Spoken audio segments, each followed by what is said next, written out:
Well, hello again. It's the OhioRAAM Show coming to you from a cold and getting colder southwest Ohio. It's not biking weather down here. I can tell you that right now. We had some snow today, the first snow of the year. This is being recorded on the 17th of November. It's now won't play until January, but the temperature is plummeting, and I'm sitting in the coldest corner of the house right now. But for some reason, it seems nice and toasty warm, so we're glad for that.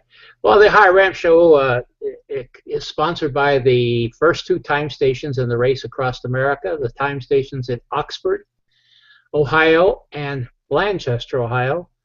So for those of you who are racers or officials or crew, we're there just as you cross the state line. You'll run into Oxford, and then the next time station is Blanchester.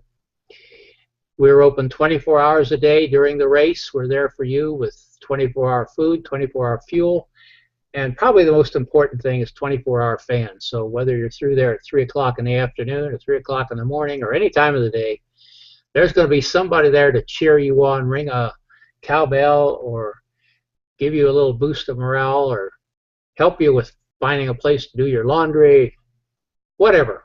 We're there for you. And for those of you who are fans, we think we offer you a great place here in the Midwest to come and see the race, because there's always going to be somebody there to help you understand what's going on, both what the race across America is all about, as well as giving you information as to what's happening. And I always try to shout out a little bit to some of the people who make the time stations happen. There's so many people, I hate to mention anyone, but we're mentioning one with every show. And tonight I want to mention Mike Minium. For those of you who have been along the Race Across America route, Mike Minium is the guy who puts up all those route signs. He does that out of his own pocket. It costs him quite a bit of money. I think those signs cost about $4 a piece. And he covers about, from the Greensburg time station all the way to Chillicothe time station, or he has in the past. And we thank Mike. Every time I talk to somebody who's done the Race Across America, they mention Mike Minium, or they mention the signs. So that's Mike's project, and we want to thank him for it. At the end of this evening's show, I'm going to make just a wee bit of announcement. We're going to make a little bit of a change in how the show is aired, and we'll talk about that when we get there. And I'm looking over my notes to see if there's anything else I need to cover before we go to our guest tonight, which is, well, before we do that, I should point out to you that my name is Lee Kreider. I'm the host of the show, and this is show number 71. Actually, there's a couple more shows, but as Google was starting this service early on, a couple shows just disappeared into the ether, and no one ever knows what happened to them. But so there's a couple more shows. We're calling this show number 71, and I enjoy doing this quite a bit. But that's enough of my palaver. Let's go to Pontiac, Michigan. We're going to talk to Kristen Jukowski. Do I have your name pronounced right there, Kristen? Oops, I got it. Oops, I got your mic turned off. Oh, you should. I'll answer that. Okay. Did I pronounce your name correctly there, Jukowski? You know, I married into it. I understand it. Yeah, you got it. Well, I first met Kristen at Dublin at the RAAM Challenge in Dublin, Ohio this fall, and found her such a delightful person. I said, well, I got to have you on the show sometime. So, Kristen, tell us a little about yourself. I ride bicycles a lot. I'm from Baltimore, Maryland originally, and I write software. And that's, that rounds out my day. Well, let me tell you a little bit about my introduction to Kristen. I did an interview with her, and if you look back on the show that I did, which aired a number of the racers there at Dublin, you'll see Kristen on it. And after I got done recording the show, Kristen kind of coyly, I guess would be the right word, I don't know what to say, said, "Now, if I don't finish the race tomorrow, I don't want you to put this on the air." And you did finish the race, Kristen. Tell me about what you did there. Well, I said that because I firmly believe in low expectations are the best expectations. And I didn't want to, overshoot. It was the longest ride I had done by 170 miles. So, who knows what happens after you add that much of a percentage onto the distance. So I didn't want to get my hopes up too high. And everyone was, they had their crews and they're all professional and stuff. And I'm like, what am I doing? But it worked out. Well, it did work out. Yeah, I told you this this woman is understated if there ever was anybody. I'm going to have to drag it out of her. How did it work out? You did 400 miles, right? Yeah, did the 400. Had some nutrition adventures that were, we got through them. And we never had to make any super long stops. The Athens stop was a little long, but the hot dog I ate was delicious, so it all worked out that way. And, well, and we had the dog in the car worked out. I mean, the stars were aligned, definitely. Well, like I said, I'm going to have to drag it out of you. What was your time? 26:44. So I was actually aiming for 25. So Yeah, I got some work to do, but I love this.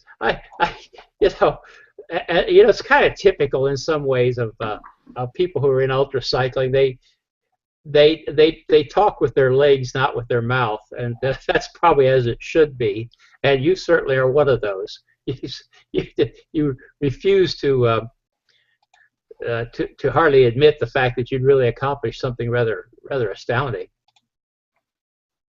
Well, you get through it, and then you're like, well, I mean, the first thought when you're done is, oh shit, now I got to do, I got to add some more miles on there. If you can finish it, right? I mean, you forget very quickly how awful it was. So that's the beauty of it. Hey, Kristen, tell me a little bit about how you got into cycling, how long you've been doing it, what some of your other cycling enterprises have been. Well, I first started running and I basically started running so I could quit smoking. I was working as a cook and a bartender, and the only way I could stop the smoking was by forcing extreme pain onto myself. And then I don't know, from there I enjoy pushing the distance. So I would 3 miles, 8 miles, 10, get up to the marathon distance. But the problem was my knees just weren't holding up. So I started riding bikes more, and then the mileage addiction crossed over to the bike, and next thing you know, I'm going across the state and things like that, and hooked up with some racer guys here in Detroit locally that kick my butt, get me fast. So that's how it happened, I guess. Well, as I've said before, I said if you look behind any cyclist, you'll find somebody that's had trouble with their knees while running. Yeah. Running is horrible. It's a horrible thing to do to yourself. And I'm one of them. But your son, doesn't your son run? Oh yeah, he's quite the runner. I don't know how many marathons he's done this year, but he's done some 50K trail runs, and he just a couple weeks ago. Well, this isn't about him; it's about you. But since you ask, he just finished a 50-mile race a few weeks ago. Ugh, that sounds horrible. Yeah, it's more punishment to my knees than I ever wanted to give. I can tell you that. So, so how long has this been? How long have you been into cycling? Oh man, someone asked me that the other day. I think, well, I guess it's when I bought the road bike, which was 2011. But I rode around before then. Mm-hmm. So like, but I'd say like 4 years maybe, where I was trying to go fast and long, and not just try to get home from the bar. Okay. And that little ping you just heard is someone I've been communicating with today, who's going to be on our show very shortly. So we keep working at it here. I distracted myself. Well, I have to ask, Kristen. I know you don't want me to, but tell me about that pole back there behind you.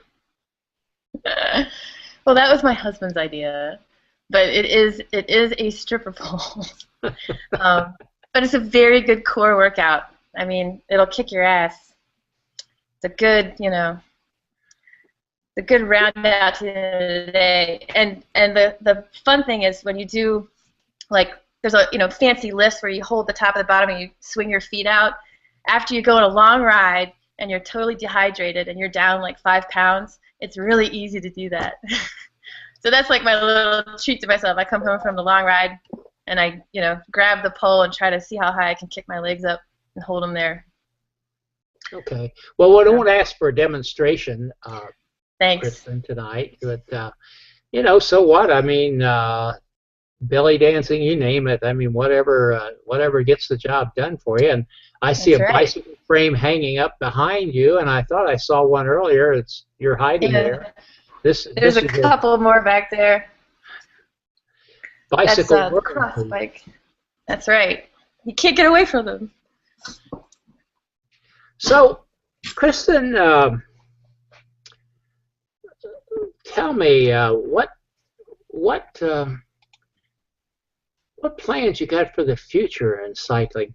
Let me say here quickly, I identify you, and don't argue with me now. I identify you as one of the new names that appeared in my my orbit. And as I told a couple people, I said, this is not the last you're going to hear of Kristen Jukowski. So what, got any plans or in the media, or what are you dreaming about? Well, I don't want to, I'm not going to do RAAM next year because I don't want to completely blow myself out on the first shot. I think it makes more sense. In fact, Fred Bethling, is it Bethling or Bothling? I don't know. I call him Bothling, but whatever. Okay. Yeah, he suggested a 500 or 600. So maybe Tejas, maybe the Silver State. Maybe you do both of them, like one after the other. Fit the Dublin in the middle, like a crazy person. That would be a challenge. Do them like what is it? Like 2 weeks apart or 1 week apart? Becoming pretty quick, wouldn't it? Yeah, I don't think it's a good idea, but it'd be interesting. And your husband was floating around there a little earlier. Yes. He's kind of disappeared, but let me drag him into the shot. Yeah, get him over here. He's the long-suffering husband, and he didn't run me over, and he was the only driver on the SAG, except for the pit bull that is also right here. Yeah. The rescue pit bull that likes to maul people, but always loses the fight, unfortunately. Yeah. Anyway, here's my husband, Leon. Hello. Hi, Leon. How are you? Here, I'm going to give him the earpiece so you can hear. Okay. He just asks how you are. How you doing? Fine. You're looking at you're the looker after when it comes to Kristen's racing, right? Yeah. Unfortunately, yeah. He's the one that picks me up from the hospital too. Yeah. What, 3 times? Yeah. Well, one was a motorcycle accident. Yeah. So that one doesn't count. Yeah, that's motors don't count, right? Well, it would count for me. I don't know about you, but well, however you get there, it would count. So, and how did you happen to meet this young lady? Should I tell him? Well, yeah, I was his bartender. Well, don't say anything you don't want to. No, she was the cook in a bar, and I was involved in politics, and they held the bar open late because we'd get out of City Hall late. This was 10 years ago. Yeah, so that's how I met her. And I said, that son of a bitch thinks I'm going to keep this kitchen open. God damn it. And it was love at first sight. Yes. So.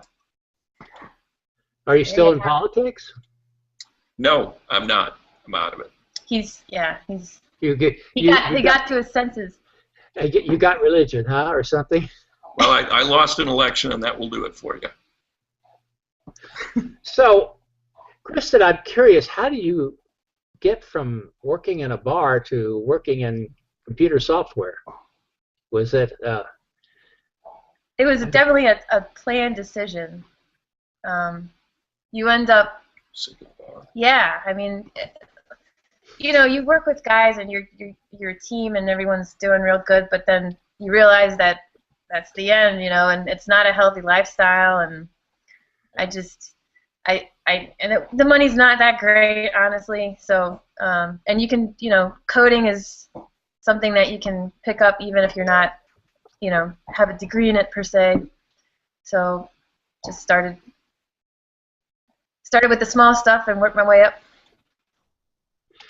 Well, there's quite a few people in software in RAM. I don't know. Have you ever met Shauna Hogan?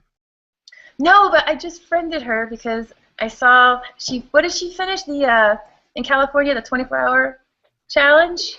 Right, the 24-hour challenge, and she's had some problems with her knee. She talking about your dog. I guess she tangled with her dog a couple of years ago, and it did some damage to her knee. And she's had some problems, and I was so glad to see her be able to go to the race and finish because she's had some serious disappointments.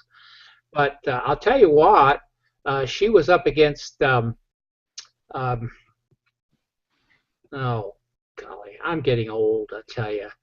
I have the name like right up on the browser window. I've had her on. She only lost by like 13 Yeah, it was. rounds. I mean, and Shauna, she's in the 50-59 age category, and oh goodness, her name's at the tip of my tongue. My wife said I ought to sing. He says when you can't remember a name, sing. But Grable, I believe, is her last name. But anyhow, she was Stephanie? in the 30-39 age category, and my goodness, well, they both did very well. But for Shauna to come that close and to do so well after struggling with that knee, I was really admiring her results. I posted some congratulations on Facebook, and I thought that the Dane, Pally Nilsson, did better than he did, but they changed his results later, and Chris Hopkinson, Hoppo, actually came in third, and so I tried to correct that in the comments, but those things happen with races, you know. Data's entered so fast, what have you. Right. So if you ever get a chance to meet her, she's one really neat woman, and she's a software engineer herself. Worked for IBM, I believe, for a great many years. Has a degree in mathematics and what have you. So again, you're looking at maybe some shorter distances, or maybe expanding, I should say, your distances a little bit in the future. Yep, that's the plan. Well, we wish you well, and for those of you who are watching the show, I think I'm safe in saying that this is not the last you're going to hear of Kristen Jukowski. And hopefully it's not like a federal warrant or something. Well, yes, I wouldn't want you to show up on any post office wall. Do they still do that? I don't know. Yeah, they do. Yeah, they do. Yep, they got the most wanted list. But that's not me. That's not me. Well, if you keep out riding there and you stay safe and what have you, I want to thank you for being with us tonight. Yeah, thank you for having Oh, us yeah, here. it was delightful. I like to find treasures like you who are hiding around here and there, and I have a feeling we're going to hear some great things of you, Kristen. Oh, I hope so. Absolutely. I think you will. Yeah, and I hope to get more chicks in this, because That's we'll work on that one, up here in Detroit. If you look at the tab in the OhioRAAMShow.com website, you're going to see that among the mission statements is to increase the number of women in ultracycling, and I think that's going to add a lot to the whole race. We've talked about that a number of times before, and I believe there's a lot there to be said. Well, I want to thank you for being with us, and we hope to see you again, maybe in Dublin next year, perhaps. Yeah, man. Or Definitely. maybe at some future date down there at Oxford or Manchester time stations. Sure. Yeah. It's always possible.